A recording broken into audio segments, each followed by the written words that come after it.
रक्षाबंधन भाई बहनों के अटूट बंधन और प्रेम का त्योहार है। इस दिन बहनें अपने भाई की कलाई पर रेशम की डोरी वाली राखी या रक्षा सूत्र बांधती है और कामना करती है उसका भाई दीर्घायु हो।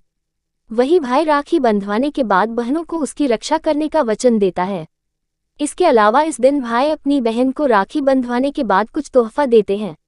भाई बहन के इस प्यार भरे त्योहार के पीछे कई पौराणिक मान्यताएं हैं। तो आइए जानते हैं कि राखी बंधवाने की शुरुआत कैसे हुई थी। भविष्य पुराण के अनुसार एक बार असुर और देवताओं में भयंकर युद्ध हो रहा था। उस दौरान देवताओं की सेना पर राक्षसों की सेना भारी पड़ रही थी, जिससे देवताओं की सेना राक्षसों की सेना से पराजित होने लगी। इसके बाद देवराज इंद्र की पत्नी ये दृश्य देखने के बाद घबराने लगी। काफी सोच विचार के बाद इंद्रदेव की पत्नी शची ने घोर तप किया, जिसके फलस्वरूप उन्हें एक रक्षा सूत्र की प्राप्ति हुई। शची ने ये रक्षा सूत्र इंद्र की कलाई पर बांधा, जिसके बाद देवताओं की शक्ति बढ़ी और राक्षस पराजित हुए। पौराणिक कथा। राखी पर्व को लेकर प्रचलित पौराणिक कथा के मुताबिक माता लक्ष्मी ने राजा बलि के हाथों में रक्षा सूत्र बांधा था और बदले में उनसे अपने पति भगवान विष्णु को मांगा था। कथा के अनुसार प्रभु नारायण ने वामन का अवतार लेकर दानवराज बलि के पास पहुंचे और उनसे दान मांगा। राजा बलि ने भगवान विष्णु को 3 पग भूमि दान करने का वचन दे दिया। भगवान विष्णु ने एक पग से आकाश लोक और दूसरे पग से पाताल लोक नाप लिया और जैसे ही तीसरा पग उठाए तब राजा बलि का घमंड टूटा और उसने अपना सर भगवान विष्णु के सामने रख दिया। तब भगवान विष्णु प्रसन्न होकर राजा बलि से कहते हैं वरदान मांगने को कहा। तब वरदान मांगते हुए राजा बलि ने भगवान विष्णु से कहा कि प्रभु आप हमेशा मेरे सामने रहे।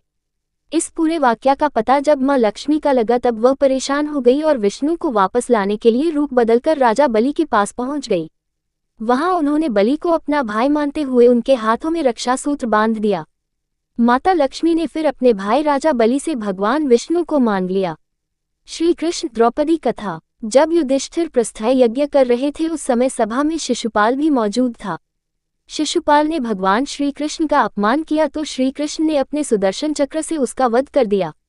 लौटते वक्त सुदर्शन चक्र से कृष्ण जी की छोटी उंगली घायल हो गई और रक्त बहने लगा।